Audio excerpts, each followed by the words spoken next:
मन बिना देखे नहीं मानेगा, निषेध में आकर्षण हुआ करता है। जितना मना करोगे, ये पहले के समय जब दुल्हन बन के आती थी ना, इतना बड़ा घूंघट रहता था, पूरा गांव घूंघट उठा के देखता था। फ्री में नहीं, नोट दिए जाते थे, लिफाफे दिए जाते थे।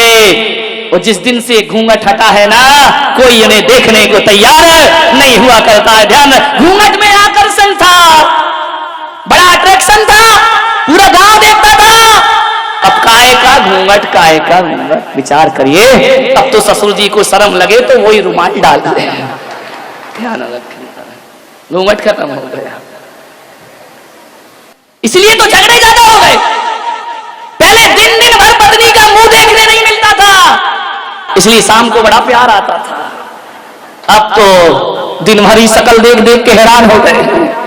मान्यवर, इसलिए तलाक की तैयारियां जल्दी हो जाती है, शादी हो नहीं पाती है, सगाई होती है, मोबाइल का बिल बढ़ने लगता है। इन छोरों का देखो तो 1-1, 2-2 बजे रात तक लगे रहते हैं। अरे सारा प्यार मोबाइल में ही कर लोगे तो शादी के बाद क्या तलाक के पेपर लेके बैठोगे? विचार करिए। निषेध में आकर्षण, ध्यान रखना, निषेध रखिए। प्रेम को बढ़ाना है तो विरह बहुत जरूरी है, और मन को समझाना है तो मन की कहीं पर मत चलो। मन बस में होता है संयम की चाबुक से, ध्यान रखिए। महावीर ने कहा है, मन को बस में करने के लिए संतुष्टि का भाव होना बहुत जरूरी है। मंदिर जाओ और शिकायत से भरे, दादाजी के प्रति शिकायत से भरे, माँ बाप के प्रति शिकायत से भरे, बहू सास के प्रति शिकायत से भरी है। एक बात बताओ, शिकायत वाला मन कब शांति का अनुभव करता है? अरे अहोभाग्य से भो, मंदिर जाओ और कहना, भगवान मेरी औकात से ज्यादा तूने प्रदान किया है, मैं तुझे धन्यवाद देने के लिए आया हूं। आप संत चरण में जाओ, शिकायत से मत भरिए, ऐसा सोचिए कि मेरे जीवन का पुण्य उदय है जो संतों का आशीर्वाद मुझे प्राप्त। अहोभाव से भरिए, धन्यवाद से भरिए। जितना अहोभाव आएगा उतनी मन में शांति आएगी, और जितनी अभावों पर दृष्टि रहेगी, जितनी शिकायतों पर दृष्टि रहेगी, मन अशांत होता चला जाएगा। सौभाग्य मानिए, जो भी मिला है किस्मत मानो अपनी। हकीकत में देखो, अपने वर्तमान के कर्म देखो तो ऐसा लगता है कि जो भी मिला है इस जन्म के कर्मों से तो नहीं मिला, पिछले जन्म में कुछ किया होगा जो मुझे ऐसा सब कुछ प्राप्त। सौभाग्यशाली मानिए अपने को, धन्यवाद दीजिए परमात्मा को, अपने आप को मानिए। शिकायत से भरोगे तो कुछ ना मिलेगा। एक बात याद रखना, खतरनाक न वाणी होती है, न आंखें होती हैं, न खतरनाक इंद्रियां हुआ करती है। खतरनाक यदि कोई होता है तो मन हुआ करता है। मन आंखों को भी खतरनाक करता है, मन जुबान को भी खतरनाक करता है। मन तो वो है, ध्यान रखना, तुम्हारे घर में एक स्विच बोर्ड होता है और एक मेन स्विच होता है। ये इंद्रियां स्विच हुआ करती हैं और मन मेन स्विच हुआ करता है। मन का मेन स्विच गिरा दो, इंद्रियों के स्विच अपने आप बंद हो जाया करते हैं, उन्हें बंद करने की कोई जरूरत नहीं। मन का मेन स्विच गिराइए, सारे उपद्रव मन के द्वारा होते हैं। मान्यवर, मन, एक बात याद रखना, दूध को लीटर से नापा जाता है और कपड़े को मीटर से नापा जाता है। एक बात बताओ, मन को नापने का कौन सा तराजू तुम्हारे पास है? मन के नापने का कोई तराजू नहीं है। कभी आकाश की ऊंचाइयों में जाता है मन, और कभी खंबात की खाड़ी में गिर जाता है मन। ध्यान रखना, ये मन बड़ा नादान, जितना इसे मनाओ उतना मचलता है, उतना दूर भागता है। एक बात याद रखिए, सम्राट सिकंदर जब भारत को जीतने के लिए आए, विश्व विजेता बनने का ख्वाब लेकर जी रहा है। किसी व्यक्ति ने यूनान से आते समय कहा कि सम्राट, भारत जा रहे हो, क्या लेकर आओगे? सम्राट ने कहा, भारत सोने की चिड़िया है, वो सारे सोना भारत से लेकर मैं यूनान में आ जाऊंगा, भारत को लूट कर लाऊंगा। किसी वृद्ध ने कहा कि सम्राट, से केवल सोना लेकर मत आना। भारत जा रहे हो तो दुनिया के सभी देशों के पास सोने चांदी मिल जाएंगे, भारत से तो वहां का अध्यात्म लेकर के आना, क्योंकि जो अध्यात्म भारत के पास है वो दुनिया में किसी के पास नहीं हुआ करता है। सम्राट आया, भारत को लूटा और लौटते समय उसने अपने एक सैनिक से कहा कि मुझे उस व्यक्ति की एक बात याद है कि भारत का अध्यात्म हमें लेकर चलना है। जंगल से घोड़ों पर गुजर रहा था, एक झरने के नीचे दिगंबर मुनि विश्राम कर रहे हैं। सैनिक पहुंचा, नग्न दिगंबर काया, हाथ का सिरहाना, धरती बिछाना, आकाश ओढ़ना। उसने जाकर के कहा, संत जी सम्राट बुलाते हैं तुम्हें। संत ने कहा, कौन सम्राट? अरे सम्राट सिकंदर, विश्व विजेता सिकंदर। अरे संत ने कहा, मैं किसी सिकंदर को नहीं जानता। बोले, अरे सारी दुनिया उसे जानती है और तुम नहीं जानते हो। बोले, मैं नहीं जानता किसी सिकंदर को। अरे बोले, वो सम्राटों का सम्राट है। अरे बोले, होगा, मेरे किस काम का? अरे बोले, तुम्हें अपनी जिंदगी से प्रेम नहीं है, किस जिंदगी की बात करते हो? हम जिंदगी से प्यार नहीं, हम आत्मा और परमात्मा से प्यार करने वाले लोग हैं। और यदि आत्मा और परमात्मा के लिए ये जिंदगी छोड़ना पड़े तो भारत का संत उसके लिए तैयार हुआ करता है। एक बात याद रखना, जाओ सम्राट से कहना, हम लोग शरीर छोड़ सकते हैं मगर सिद्धांत नहीं छोड़ सकते हैं, हम उस देश के रहने वाले लोग हैं। बोले, सम्राट आपको बुलाते हैं। संत ने कहा, बड़े बड़े सम्राट हमारे चरणों में आते हैं, हमें कोई सम्राट बुलाए इतनी ताकत किसी में। बोले, तलवार से सर अलग कर दिया जाएगा। बोले, इसकी परवाह कब है मुझे? जाओ तुम्हारे सम्राट को बोलना, भारत का संत तुम्हें आदेश करता है, उसे जरूरत है तो वो मेरे पास आए। हमारी भारत की परंपरा है कि प्यासा कुएं के पास जाता है, कुआं कभी प्यासे के पास नहीं जाया करता है। सम्राट सिकंदर के कान में शब्द पड़े, घोड़े पर बैठकर आए, रकाब पर पैर रखा हुआ है। सम्राट ने उस संत को देखा, कल्याण मुनि उस संत का नाम था। सम्राट ने कहा, है भारत के संत, मुझे दे, पूरी दुनिया जीती है मैंने। संत ने कहा, ओ भिखारी, तूने दुनिया जीती है, मुझे देख, खुद को जीता है मैंने। ध्यान रखिए, हमारे यहां वो विश्व विजेता नहीं होते जो दुनिया जीतते हैं, हमारे यहां वो विजेता होते हैं जो अपने मन को जीता करते हैं। बोले, चलो हमारे साथ। संत ने कहा, साइड है, ऐसा सम्राट है तू, आकाश की फ्री में दी हुई धूप भी ले रहा है, तुझसे बड़ा भिखारी दुनिया में कौन होगा? सम्राट को चोट लगी, घोड़े से नीचे उतरा। बड़े बड़े दुश्मन मैंने देखे, मगर ऐसा ना देखा जो दिल पर चोट कर रहा है। उसने कहा कि संत जी, मेरे एक वृद्ध ने कहा है कि भारत से जब लौटो तो अध्यात्म लेकर के लौटना, मैं तुम्हें अपने देश ले जाना चाहता हूं। संत ने कहा, जानता है अध्यात्म क्या होता है?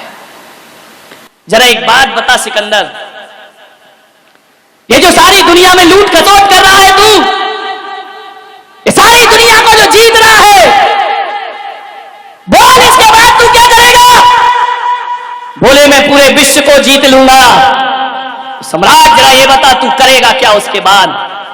बोले, उसके बाद शांति से रहूंगा, शांति से जीऊंगा, शांति से खाऊंगा, शांति से पीऊंगा, पूरी दुनिया पर हुकूमत करूंगा। संत ने कहा, पागल, इतने से के लिए इतना बवंडर? बोले, क्या मतलब? बोले, शांति से जीने के लिए इतनी बड़ी अशांति क्यों करता है?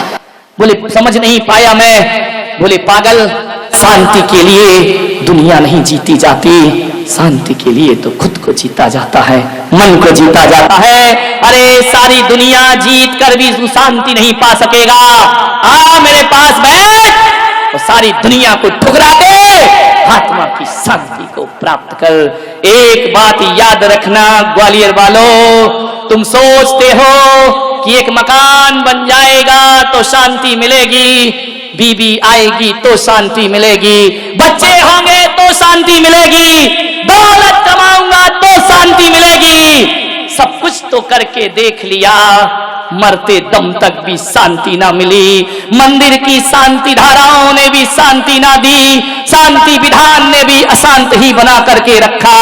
मैं आपसे मेरा निवेदन है, एक बात गांठ बांध लीजिए कि शांति साधनों से नहीं मिला करती है, शांति तो परमात्मा की साधना से प्राप्त हुआ करती है। ध्यान रखिए, साधना चाहिए, साधनों से कभी शांति मिली है क्या? कहते हैं कि सम्राट सिकंदर कल्याण मुनि को यूनान ले गया जहाज के रास्ते से, और जब सम्राट सिकंदर दुनिया से गया, डॉक्टर आए, हकीम आए, वैद्य आए, सब घेर कर बैठे हैं। सम्राट सिकंदर से कल्याण मुनि ने कहा कि सिकंदर, अब तुम्हारे जीवन का समय खत्म हो चुका है। संत जी, एक दिन का जीवन दे दो। कल्याण मुनि ने कहा, हम कुछ नहीं कर सकते, इन हकीमों से कहो, हकीम जी एक दिन का जीवन दे दो मुझे, भीख मांग रहा है विश्व विजेता अपनी जिंदगी की, क्या मिलता है दौलत से, साधनों से, जिंदगी को तरस रही है एक आत्मा, मुझे एक दिन का जीवन दो, मैं तुम्हें आधा राज्य दे दूंगा। हकीम ने सिर झुकाया कि नहीं, हम असमर्थ हैं, हमें क्षमा करें सम्राट। डॉक्टर और वैद्य से कहा, मैं तुम्हें पूरा राज दे दूंगा, तुम मुझे एक दिन का जीवन दे दो। वैद्य ने कहा, एक दिन तो बहुत बड़ी बात है सम्राट, हम तुम्हें 1 घंटे की सांसें भी नहीं दे सकते हैं, 1 मिनट की सांस भी हम तुम्हें प्रदान नहीं कर सकते हैं, कोई मुझे जीवन नहीं दे सकता है, तो फिर मैंने ये दुनिया क्यों जीती है? क्यों तलवार की धार से हजारों का बेगुनाहों का खून बहाया? आज सम्राट को पता चलता है, वह इतना कहता है, फिर एक काम करो, जीवन नहीं दे सकते कोई बात नहीं, एक काम कर देना कि सम्राट तो मरते समय समझ रहा है, ये दुनिया जीते जी समझ जाए, जब मेरा जनाजा उठे मेरे दोनों हाथ ताबूत से बाहर निकाल देना। बोले इससे क्या होगा?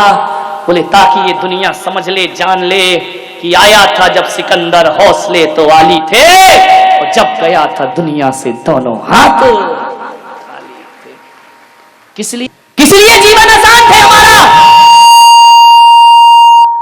सामान 100 बरस का, पल की खबर नहीं, मन की शांति को भंग कर दिया। मान्यवर, एक संत किसी गृहस्थ के घर रात रुका, काले कपड़े पहना था। गृहस्थ ने पूछा, मैंने भगवा संत तो देखे हैं,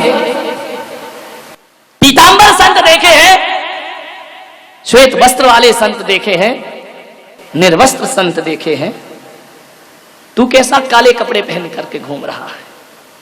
उसने कहा, ये मेरे शोक के कपड़े हैं। बोले किस बात का शोक है संत को?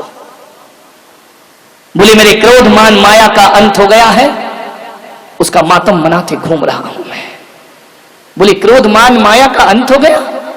बोले हां, उसके मातम में मैंने ये मातमी कपड़े पहने हैं।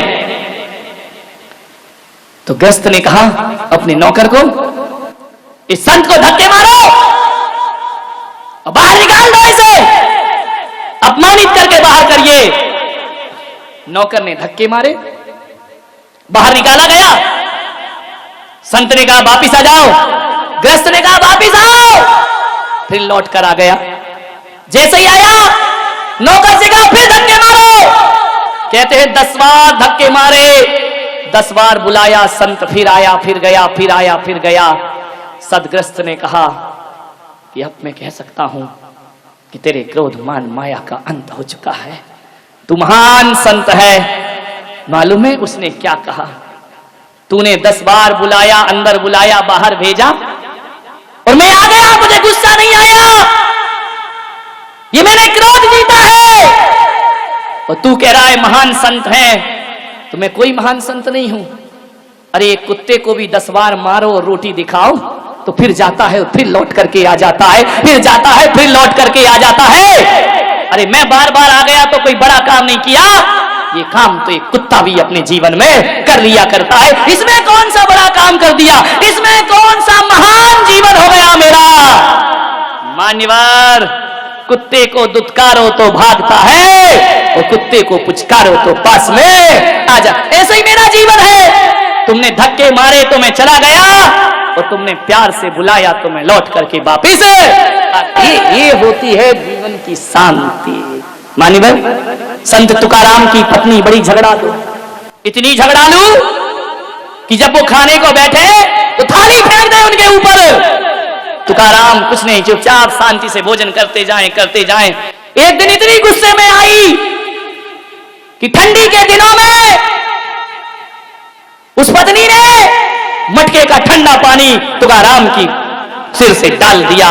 तुकाराम ने कहा, अभी तक तो मैं समझता था कि मेरी पत्नी ज्वालाबाई है, आज पता चला कि ये शांतिबाई भी बना करती है। ध्यान रखिए मान्यवर, बहुत कठिन काम है, प्रयास करें। एक व्यक्ति मेरे पास आया, बोले महाराज मैं संन्यास लेना चाहता हूं। तो मैंने कहा देर किस बात की है, अब तू सोच क्या रहा है, इतने अच्छे भाव बने हैं, चल साथ में। बोले महाराज जब तक प्रवचन सुनो लगता है सब छोड़ो। तो मैंने कहा बस उसी दिन छोड़ दे। बोले मन तो बहुत है कि मैं संन्यास ले लूं। तो मैंने कहा ले क्यों नहीं रहा है, मन को देखो कितना चंचल है। बोले महाराज आज जब मैं घर से आ रहा था, पत्नी ने 3 बार हाथ पकड़ा, तुम संन्यास मत ले लेना, मैं मना कर रही हूं तुमको, महाराज के पास खूब जाओ लेकिन महाराज के साथ मत जाओ, ध्यान रखना। बोले महाराज मेरी इच्छा बहुत है, पत्नी राजी नहीं है, वो रोकती है। और एक दिन आपने अपने प्रवचन में कहा था कि किसी का दिल दुखाना पाप है, तो किसी से बड़ी तो मेरी पत्नी है, ये सोच करके मैं नहीं ले पा रहा हूं कि मैं उसका दिल कैसे दुखाऊं, क्योंकि आपने कहा दिल दुखाना हिंसा है, दिल दुखाना पाप है, मैं ऐसा पाप कैसे कमा सकता हूं, लेकिन मन बहुत है। वाह रे बेईमान आदमी, मैंने कहा सन्यास तो रख तू एक तरफ, सन्यास की बातें तो अपन बाद में करेंगे, जरा एक बात बता, तेरी पत्नी और कौन कौन सी बातों से राजी नहीं होती है, सन्यास से तो राजी नहीं है, चल मैं मानता हूं, और कौन सी बातें हैं जिनसे तेरी पत्नी खिलाफ है। बोले ऐसी तो कई बातें हैं।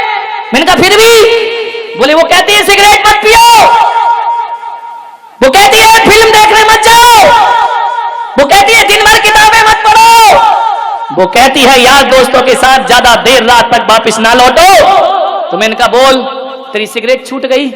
बोले नहीं छूटती नहीं, बहुत कोशिश करता हूं। तो मैंने कहा पागल, तू उसका दिल दुखा रहा है, हिंसा का क्या होगा, बोल पाप लगेगा या नहीं लगेगा? संन्यास लेने में उसका दिल दुखेगा, सिगरेट पीकर दिल दुखाए जा रहा, सिगरेट फूके जा रहा है। अरे उस समय तो सोच हिंसा लग रही है, पाप हो रहा है, बोल। झूठ बोलने को पत्नी मना करती है, मैंने कहा झूठ बोलना छोड़ दिया, बोले नहीं छोड़ा। तो मैंने कहा पागल, पत्नी तो कई चीजों को मना करती है, लेकिन तेरी समझ में एक सन्यासी आया कि उसने मना किया और मैं ले लूंगा तो दिल दुखेगा। अरे सिगरेट में भी दिल दुखता है, तू जो आवारा गर्दी करता है। बेचारी मन की चालाकियां तो देखो, कैसे सन्मार्ग से बचाता है अपने आप को। मैंने कहा केवल सन्यास का दुख नहीं देना चाहता तू, बाकी सारे दुख उसके हवाले तूने कर रखे हैं। अरे सोच तो विचार तो कर, मन बड़ा चंचल है, सन्मार्ग से पीछे जाता है, सन्मार्ग से घसीटता है हमें, कितने तर्क निकाल लेता है मन। विचार करिए महाराज, मुझे आपसे बात कहना तो नहीं चाहिए, फिर भी कह रहा हूं, बुरा मत मानना। बात तेरे क्या मानूंगा तो मानूंगा, तू बोल दे जो बोल रहा है। मैं उसी समय समझ जाता हूं कि तू तो बुरा ही मानने वाली बात बोल रहा होगा, तब तब तो कह रहा बुरा मत मान। ये बड़े चापलूस लोग होते हैं, ध्यान रखिए। मान्यवर, आओ मन की शांति की तलाश करें। छोटे से सूत्र दे रहा हूं, आओ मन को कैसे जीते। पत्नी किसे बुरी लगती है? पत्नी बुरी नहीं लगती। पत्नी जो अशांति फैलाती है वो अशांति बुरी लगा करती है। बच्चे किसे बुरे लगते हैं? बच्चे किसी को बुरे नहीं लगते। बच्चे तो जानवर भी प्यार करता है, लेकिन जो अशांति फैलती है मन को, अशांत पत्नी सबको बुरी लगती है, अशांत पति सबको बुरा लगता है, अशांत बच्चे सबको बुरा लगते हैं, अशांत मित्र सबको बुरे लगते हैं। आपसे एक ही निवेदन है, आओ शांति को अपने जीवन का सिंदूर बनाए, शांति को अपने माथे का सौभाग्य बनाए। कैसे बनेगा माथे का सौभाग्य शांति? अरे सोने के कंगन पहन पाओ या ना पहन पाओ, शांति के कंगन रोज पहनना चाहिए। सोने के कंगनों से वो सुकून नहीं मिलेगा जो शांति की चूड़ियों से सुकून मिला करता है। शांति की साड़ी पहनो, शांति का भोजन करो, शांति का पानी पियो। शांति से मतलब किसी की पत्नी का नाम मत लगा लेना है? नहीं तो गड़बड़ लेने के देने पड़ जाएंगे कि शांति को बुलाओ, तभी भोजन होगा, तभी पानी होगा। मन की शांति, अपने घर में एक शांति का बगीचा लगाओ जिसमें शांति के फूल खिलते हो, शांति का उपवन हो। ऐसा मकान बनाओ जिसकी छत शांति से ढली हो, ऐसा दीवार बनाओ शांति से शांति की ईंटों को जोड़ करके दीवार बनाई गई हो। मान्यवर, हर जगह शांति, शांति की सीमेंट का अनुभव करो। आंख बंद करके बैठने से शांति नहीं मिलती है। शांति, अकेला पानी मत पियो, उसमें शांति की टॉनिक भी पीने का आप प्रयास करिए। अकेला भोजन मत करिए, उसमें शांति के ग्रास भी बनाने का प्रयास करिए। मान्यवर, हर जगह सुबह से शाम तक जब बोलो तो शांति से बोलो, सोचो तो शांति से सोचो, गाओ तो शांति से गाओ, चलो तो शांति से चलो, बैठो तो शांति से बैठो, सो तो शांति से सो। पलकें बंद करो, इतनी जबरदस्त बंद मत करिए, ऐसे बंद करो जैसे खिड़की के पर्दे गिराए जाते हों। वह नींद तुम्हारी थकान उतार देगी। ये होश पूर्वक सोना है, वो जहां खर्राटे आने लगे तो बेहोश पूर्वक सोना है। ध्यान रखिए, बेहोशी की नींद से थकान नहीं उतरती, प्रज्ञा नींद में सोइए। ध्यान रखिए, योग निद्रा जिसे कहा जाता है। पलकें बंद करो और ऐसा लगे कि शांति के वन में मेरा प्रवेश हो चुका है। सांसें ऐसे लो, बड़ी शांति के साथ सांसों को लेने का प्रयास करिए। सुबह से शाम तक उठते बैठते तक शांति के लिए कोई शांति मंत्र जपने की जरूरत नहीं। चप्पल भी पहनो तो शांति से पहनना, कपड़े भी पहनो तो शांति से पहनना, ग्राहक से बात करो तो बड़ी शांति से बात करो। जो व्यक्ति सुबह से शाम ये शांति की साधना कर लेता है, मैं कहता हूं वो घर में बैठकर ही शांति नाथ हो जाया करता है। वह तीर्थंकर जैसी शांति का अनुभव। शांति तो रखो थोड़ा सा, मरने के बाद शांत हुए तो क्या खाक शांत हुए। जीते जी शांत होते हैं वो संत हो जाते हैं, और मरने के बाद जो शांत होते हैं वो मजबूरी हुआ करती है। ध्यान रखना है।